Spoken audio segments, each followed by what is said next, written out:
अस्सलाम वालेकुम dear friends. आज जो हम डिस्कस करने जा रहे हैं वो है रैंडम वेरिएबल चैप्टर में प्रोबेबिलिटी डिस्ट्रीब्यूशन और probability math function.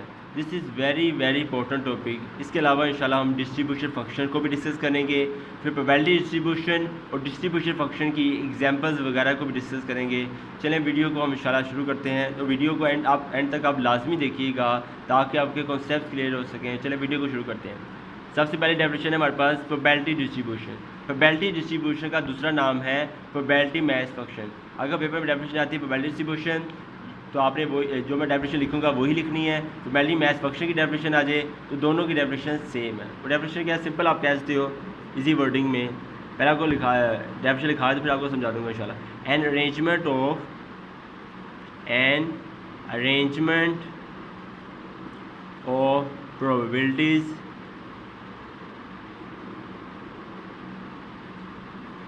an arrangement of probabilities against each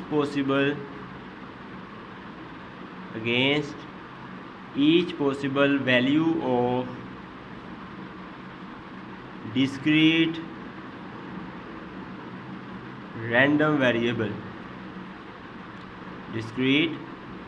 random variable is called probability distribution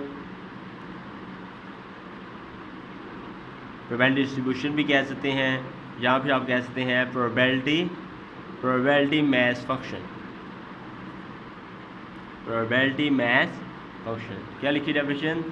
an arrangement of probabilities against each value discrete random value. जब discrete random बताया था जो countable number values होती हैं, उन हर एक value के opposite हम प्रोबेबिलिटीज़ को तरतीब बना देते हैं। यानी एक वो सा डाटा हमें गिवन होगा एक्स का, उसके ऑपोजिट हम क्या करेंगे प्रोबेबिलिटी। फॉर एग्जांपल मैं अगर समझाऊँ वैसे तो समझो डाटा गिवन है 0 1 2 3। प्रोबेबिलिटीज हम जो बनाएंगे, समझो वर्ष का ये 0 है, यहाँ पर आता है समझो 1/1 समझो 5 आ जाता है, या 1 है यहाँ 2/4 आ जाता है, और 2/5 आ जाता है। 2 है यहाँ 3/5 आ जाता है, 3 है यहाँ 1/5 आ जाता है। तो ये एग्जाम्पल आपको बताने लगा हूँ कि देखें एन अरेंजमेंट ऑफ प्रोबेबिलिटी। ये देखो प्रोबेबिलिटी की हमने की एक तरतीब बना दी है against each possible value discrete. ये एक्स्ट्रा डाटा नजर आ रहा है, ये है डिस्क्रीट डाटा। ये कौन सा डाटा है? डिस्क्रीट रैंडम वेरिएबल है, ठीक है। इसके ऑपोजिट हर एक प्रोबेबिलिटी, यानी ये देखिए यहाँ 0 आ रहा है तो यहाँ 1 है, यहाँ 1 है तो यहाँ 2 है, यहाँ 2 है तो यहाँ 3 है, यहाँ 3 है तो यहाँ 1 है। तो इस तरह डाटा को हम क्या कहते हैं प्रोबेबिलिटी डिस्ट्रीब्यूशन। तो जब भी प्रोबेबिलिटी डिस्ट्रीब्यूशन आपने बस ये चीज़ याद रखनी है कि इसमें जो भी प्रोबेबिलिटीज़ बनती हैं वो एक्स डाटा यानी डिस्क्रीट रैंडम वेरिएबल के ऑपोजिट वैल्यूज़ बनती हैं। This is called as probability distribution और probability math function. Clear? Next आगे मूव करते हैं। नेक्स्ट डेफिनेशन है हमारे पास distribution function. Next definition is that distribution function. तो सिंपल ये भी फंक्शन डिस्ट्रीब्यूशन फंक्शन को हम शो करते हैं कैपिटल एफ ऑफ एक्स से, ठीक है। डिस्ट्रीब्यूशन फंक्शन को नोट किया जाता है by capital F of X से हम डिनोट करते हैं। तो सिंपल हम कहेंगे डेफिनेशन इसकी सिंपल है, a function which can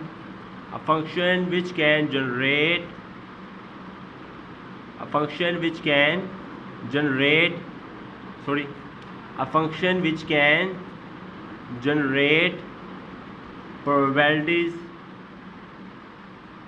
probabilities for capital X less than equal to x.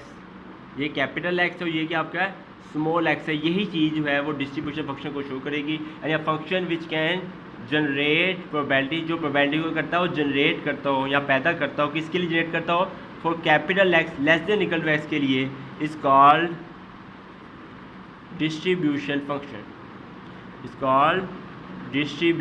Function. तो याद रखिएगा जब भी डिस्ट्रीब्यूशन फंक्शन की डेफिनेशन है, आपने बस मेन चीज़ याद रखनी है वो है capital X less than equal to small X, ठीक है। यानी ये हमेशा क्या करता है इस फंक्शन के लिए डिस्ट्रीब्यूशन फंक्शन करता है प्रोबेबिलिटी जनरेट करता है। वो कैसे करता है ये आपको मैं एक फार्मूला बता देता हूँ। यानी यू कहते हो प्रोबेबिलिटी ऑफ एक्स जो होता है ना विज इक्वल टू होता है प्रोबेबिलिटी आप इस तरह करना चाहिए, डिस्ट्रीब्यूशन फंक्शन जो होता है इज इक्वल होता है probability of bracket capital X less equal small x. समझ आ गई? यानी डिस्ट्रीब्यूशन फंक्शन किसके बराबर होता है? प्रोबेबिलिटीज़ के ही बराबर होता है, लेकिन इसमें capital X less small x होता है। यानी ये बड़ा एक्स होता है, ये इसमें आता है स्मॉल एक्स। ये बड़ा डाटा होता है, इसमें क्या आता है? स्मॉलर डाटा होता है। जब हम न्यूमेरिकल करेंगे इंशाल्लाह आपको समझ आ जाएगी। तो ये हमारी मेन चीज़ याद रखनी है। ये क्या होता है? Distribution function, a function which generate probability, जो प्रोबेबिलिटीज़ का करता हो, जनरेट करता हो for capital X less equal small X, is called as distribution function. चल हम एग्जांपल डिस्कस करते हैं। एग्जांपल से आपको सारा इंशाल्लाह क्लियर हो जाएगा। फॉर एग्जांपल जो है मोस्ट इंपॉर्टेंट एग्जांपल PU के हिसाब से या BZU के हिसाब से ये एग्जांपल जो मैं कराने लगा हूँ डिस्ट्रीब्यूशन फंक्शन की और प्रोबेबिलिटी डिस्ट्रीब्यूशन की, बहुत बहुत इंपॉर्टेंट है। लेकिन इसके फिर मैं इसकी एग्जांपल लिखता हूँ। If x is random variable, first कर ले हमारे पास अगर x गिवन है is random variable of number of heads,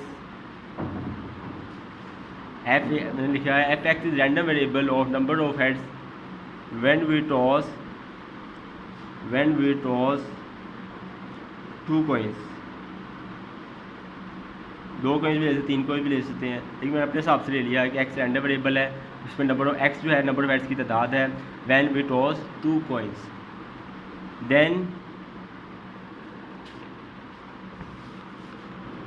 make probability distribution, यानी हमें समझे ये डाटा गिवन है, लेकिन वो हमें कहा जा रहा है कि प्रोबेबिलिटी डिस्ट्रीब्यूशन बनाएं, एंड डिस्ट्रीब्यूशन फंक्शन बनाएं। सिंपल दैट डिस्ट्रीब्यूशन फंक्शन बनाया जाए। सोल्यूशन करते हैं इसका।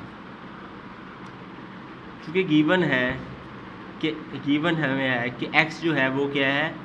नंबर ऑफ हेड्स है। पहली बात उसने की है, गिवन है कि x जो है आपके पास क्या है? Number of heads. x की बात की जाए तो x आपके पास क्या है? Random variable. x आपके पास क्या है? Random variable. मैंने कहा था रैंडम वेरिएबल क्या होता है? Variable which can assume values of random experiment, जो रैंडम एक्सपेरिमेंट की वैल्यू से करता हूँ ज्यूम करता हूँ। क्योंकि रैंडम एक्सपेरिमेंट का जिक्र हुआ है तो आपको याद ही होगा सैम्पल स्पेस जो होती है फॉर टू कॉइंस के लिए सैम्पल स्पेस क्या होती है? क्योंकि क्या हमने बात की हुई है क्वेश्चन के अंदर है टू कॉइंस का जिक्र हुआ है। तो जब उसने कहा when we toss two coins तो आपको याद ही होगा हमने पहले कर चुके हैं, प्रोबेबिलिटीज़ के अंदर मैंने किया हुआ है, आप वीडियो जाकर देख सकते हैं।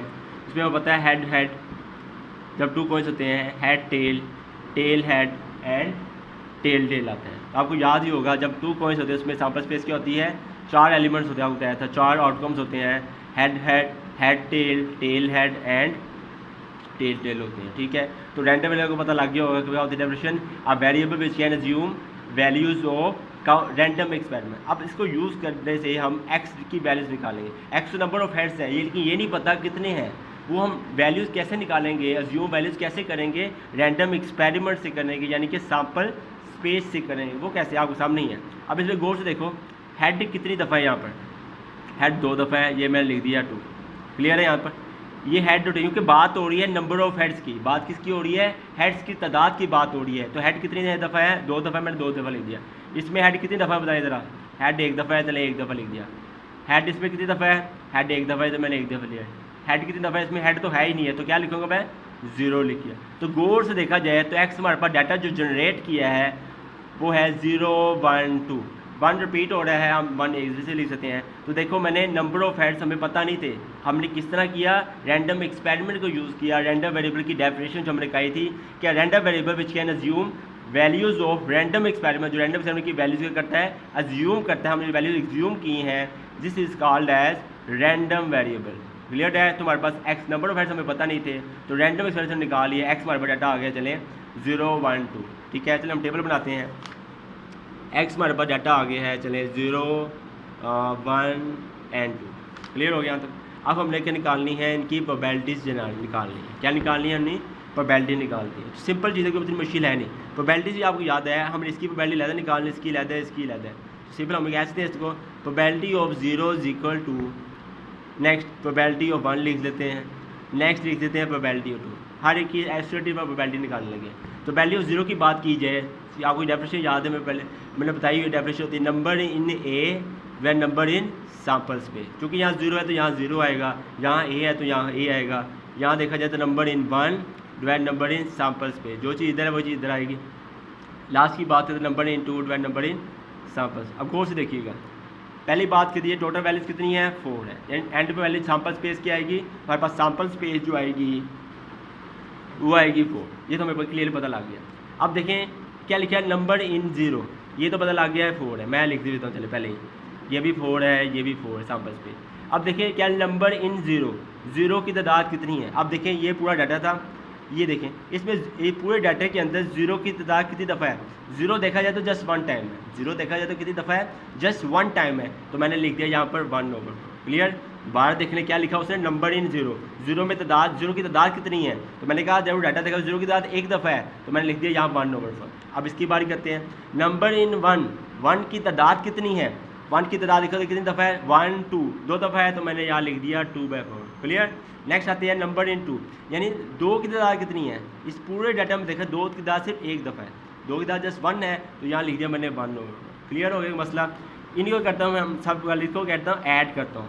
तो पहले चीज़ बता दूँ, सम ऑफ प्रोबेबिलिटी जो होती है वो हमेशा इक्वल टू होती है 1। याद ही होगा मैंने कहा था प्रोबेबिलिटी की न्यूमेरिकल कराए हुए हैं, the sum of probability never exceeds 1, यानी कि सम ऑफ प्रोबेबिलिटी हमेशा की होती है 1 होती है। मैंने पहले डिस्कस किया, पहले हमने जस्ट डिस्कस किया था, अब आज आपने कैलकुलेटेड कर दिया कि सम ऑफ प्रोबेबिलिटी 1 होती है। वो कैसे आपके सामने ही है, ये देखें, अब मैं अगर सोल्व करो तो 1 प्लस 2 प्लस 1 3, 3 प्लस 1 4, अगर हम एडअप किया जाए तो हमारे पास आया 4, और जो 4 सेम है एलसीएम वैजरीज आ जाएगा, 4/4 कैंसिल आया 1। तो हम आज हमने पहले हमने देखा था सम ऑफ प्रोबेबिलिटी 1 होती है, आज हमने कैलकुलेटेड कर दिया कि sum of probability always equal to 1। Clear. तो ये डेफिनेशन थी, क्या डेफिनेशन थी प्रोबेबिलिटी डिस्ट्रीब्यूशन की, एंड अरेंजमेंट ऑफ प्रोबेबिलिटीज़ की तरतीब against each possible value of discrete random variable. देखें यहाँ 0 है तो यहाँ 1 आ रहा है, यहाँ 1 है तो यहाँ 2 आ रहा है, यहाँ 2 है तो 1 है। This is called as definition of probability distribution. तो पहले से हमें पता लग गया कि arrangement of probabilities against each possible value discrete random is called as probability distribution. अब हम बात करते हैं डिस्ट्रीब्यूशन फंक्शन की। नेक्स्ट हम बात करते हैं डिस्ट्रीब्यूशन फंक्शन की, यानी कि एफ ऑफ एक्स। अब ये चीज़ क्या है, तो डिस्ट्रीब्यूशन फंक्शन की बात की जाए तो आपको पहले बता देता हूँ हम डिस्ट्रीब्यूशन फंक्शन। डिस्ट्रीब्यूशन फंक्शन का दूसरा नाम है cumulative probability distribution. Cumulative probability distribution हमेशा याद रखिएगा। डिस्ट्रीब्यूशन फंक्शन दूसरा नाम क्या है क्यूमुलेटिव। क्यूमुलेटिव से आपको याद आ गया होगा, चैप्टर नंबर 2 है presentation of data, chapter number 2 है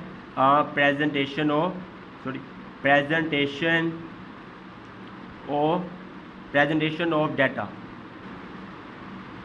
चैप्टर प्रेजेंटेशन पढ़ा होगा, आपने पढ़ा होगा क्यूमुलेटिव फ्रीक्वेंसी है, इसके अंदर आपने पढ़ा होगा क्यूमुलेटिव फ्रीक्वेंसी। तो क्यूमुलेटिव फ्रीक्वेंसी आपको याद होगी कि हम क्या करते थे, पहली वैल्यू जो होते थे हम एज डी लिखते थे, याद है आपको। क्यूमुलेटिव फ्रीक्वेंसी क्या होती थी कि पहली वैल्यू जो होती थी प्रोबेबिलिटी वाली हम क्या करते थे पहले लिख देते थे, अब जो है वैल्यू इसको हम करते थे इसको साथ ऐड कर देते थे, यानी इधर 1 + 2 3, 3/4, याद आया। अब जो हासिल हुआ है इसको ऐड करेंगे नेक्स्ट के साथ 3 + 1 4/4, 4 कैंसिल आउट तो क्या आया 1 आया। तो याद रखिएगा डिस्ट्रीब्यूशन फंक्शन जो होता है वो क्यूमुलेटिव प्रोबेबिलिटी डिस्ट्रीब्यूशन यानी कि क्यूमुलेटिव फ्रीक्वेंसी ही कहलाता है। जैसा क्यूमुलेटिव फ्रीक्वेंसी की करते हैं, क्यूमुलेटिव फ्रीक्वेंसी में होता है पहली वैल्यू एज इट इज, फिर अगर नेक्स्ट वैल्यू के साथ ऐड अप करते जाते हैं। तो याद रखिएगा डिस्ट्रीब्यूशन फंक्शन जब भी आपने फाइंड आउट करना है तो पहली वैल्यू आपने एज इट इज लिख देनी है, फिर उस वैल्यू को आपने नेक्स्ट के साथ ऐड कर देना है, जैसे 2 + 1 3, फिर जो हासिल होगा उसको आपने नेक्स्ट से ऐड कर देना 3 + 1 4/4 = 1। तो हमारे पास फाइंड आउट हो गया, ये हमारे पास क्या आया डिस्ट्रीब्यूशन फंक्शन। आपको जो फंक्शन बताए थे आपको मैंने बताया था कैपिटल I < x, तो इस हिसाब से फंक्शन क्या आएगा, ये 0 से कम है फंक्शन, < 1 < 2, ये आपके पास फंक्शन थे, आपको बताया था मैंने डिस्ट्रीब्यूशन फंक्शन। Clear dad. अगर आपको हमारी वीडियो अच्छी लगी हो तो काइंडली हमारे चैनल को लाइक एंड सब्सक्राइब कर दीजिएगा। अल्लाह हाफिज़।